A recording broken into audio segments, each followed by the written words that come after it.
ગુજરાતની અંદર દૂધના નામે ઝેર વેચાય છે એ નક્કી છે.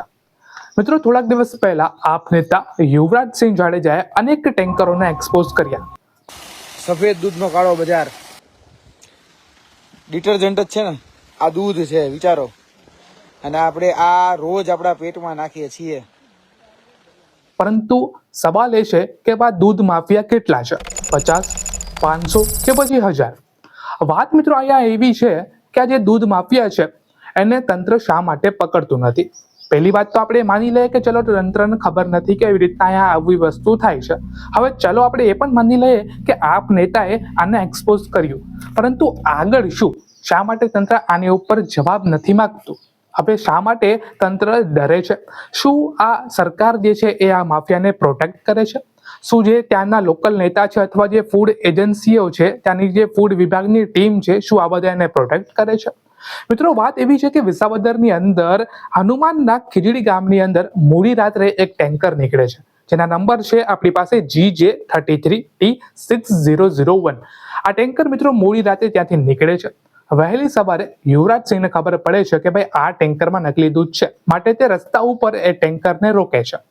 રોકે એટલે સ્વાભાવિક વાત છે કે ટેન્કરને ચેક કરવું પડે, પોલીસને બોલાવવી પડે, ફૂડ વિભાગની ટીમને બોલાવવી પડે.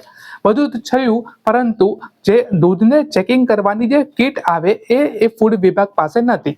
તેને માટે શું કર્યું? યુવરાજસિંહે કીધું કે ચલો કાંઈ વાંધો નહીં, અમારી કીટ વાપરો અને આને ચેક કરો. ચેક કરતા જ ખબર પડે છે કે 8000 લીટર દૂધ નકલી છે. આની અંદર ઉરિયા અને અનેક એવા કેમિકલ છે કે જેનાથી ને તમારો જીવ જોખમમાં જાય એ તો મિત્રો નક્કી જ હતું. હવે આજ 8000 લીટર દૂધ તમારા મિત્રો ઘરે આવવાનું હતું, પરંતુ અહીંયા આ એક્સપોઝ થઈ ગયું.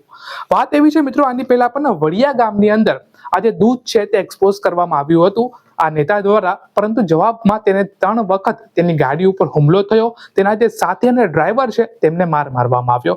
એટલે કે એ પણ વસ્તુ નક્કી કે જો ગુજરાતની અંદર તમે દૂધને એક્સપોઝ કરો છો તો તમને મારવામાં આવશે. એ આ વસ્તુ નક્કી. ત્યાંનું તંત્ર તમને કાંઈ કરવા દેતું નથી.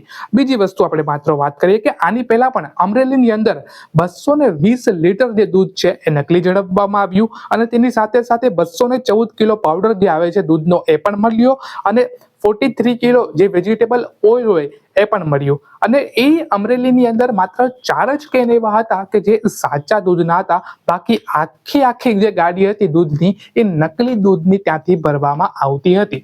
હવે મિત્રો, વાત એ ફરીને એ જ આવે છે કે જે આ લિસ્ટ આપી મેં, એવા માફિયાઓ કેટલા છે? આ તો ચલો 3-4 લિસ્ટ છે, પરંતુ આખા ગુજરાતની અંદર આપણે વાત કરીએ તો ગુજરાતની અંદર શું ખાલી આ 3 જ એવા કારખાના હશે કે જ્યાં દૂધ નકલી બને છે? એવા કેટલા કારખાના? 50, 100, 200, 300 કે 1000? હવે આને ગોતવા હોય તો શું કરવું પડે? તંત્રને બધી કામ કરવું પડે, પરંતુ તંત્ર પાસે, ફૂડ વિભાગ પાસે આ દૂધ માપવાની કીટ જ નથી. હવે એનો મતલબ એવો કે જો મારું અહીંયા દુકાન છે, મારી આખી અહીંયા એજન્સી છે, હવે અહીંયા એકથી એક રસ્તો જાય છે, પરંતુ એ રસ્તામાં દૂધના ટેન્કરને માપવા માટે જો મારી પાસે કીટ જ ના હોય તો હું કેવી રીતના માપી શકું અને કેવી રીતના હું લેખિતમાં આપી શકું કે આ ટેન્કર જે અહીંથી નીકળે છે એની અંદર સાચું દૂધ છે? એટલે કે 6 મહિના સુધી જે ચાલતું હતું, 6 મહિનાએ કેટલાય ટેન્કર એવા ગયેલા હશે અને કેટલાય લોકોના પેટની અંદર એ દૂધ નકલી ગયું હશે 6 મહિનાની અંદર, કે જેના લીધે આવનારા સમયમાં એને બીમારી થઈ શકે.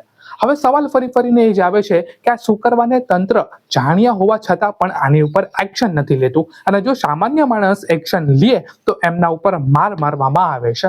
હવે ફરીને સવાલ એ જ આવે છે મિત્રો કે આ ક્યાં સુધી ચાલશે?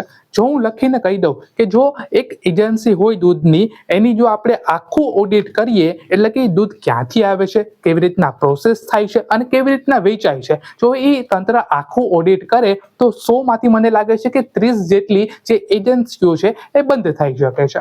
તમારું શું કહેવું છે મિત્રો? મને કમેન્ટ કરી અને જરૂરથી જણાવી દેજો.